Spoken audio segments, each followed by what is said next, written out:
Cook and food থেকে সবাইকে স্বাগত জানাচ্ছি। আজকে আপনাদের নতুনভাবে নতুন ধরনের রেসিপি করে দেখাবো। খুব সহজেই করে নিতে পারবেন। চলুন দেখে নিই। ঘরে কলা থাকলে কলাতে এরকম একটু দাগ হয়ে গেলে এরকম রেসিপি করে নিতে পারেন।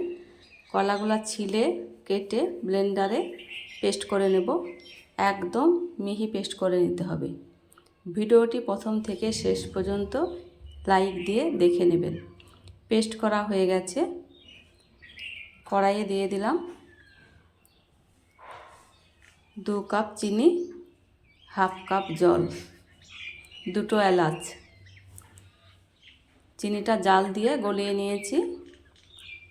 এখানে কালারের জন্য ফুড কালার দিয়ে দিলাম, দেখার সৌন্দর্যের জন্য। যে পেস্ট করে রেখেছিলাম কলা দিয়ে দিলাম। ভালোভাবে নেড়ে নেব।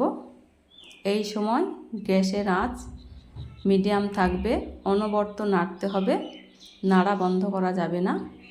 এই সময় আমি 2 চামচ ঘি দিয়েছিলাম, স্কিপ হয়ে গেছে। দেখুন অনেকটাই ঘন হয়ে এসেছে। এইভাবে আমি 10-15 মিনিট জাল করে নিয়েছি মিডিয়াম আঁচে। ভিডিওটি ভালো লেগে থাকলে বন্ধুদের সঙ্গে বেশি বেশি শেয়ার করে দিবেন। হালুয়া হয়ে গেছে, একটি প্লেটে তুলে নিচ্ছি।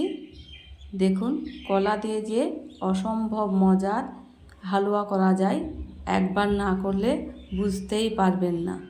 আমি উপর দিয়ে কাজু বাদাম দিয়ে সাজিয়ে দিচ্ছি।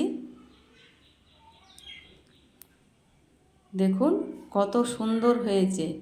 কলা দিয়ে যে হালুয়া বানানো যায় আপনারা না দেখলে বিশ্বাস করবেন না। ভালো লাগলে বেশি বেশি শেয়ার করে দেবেন।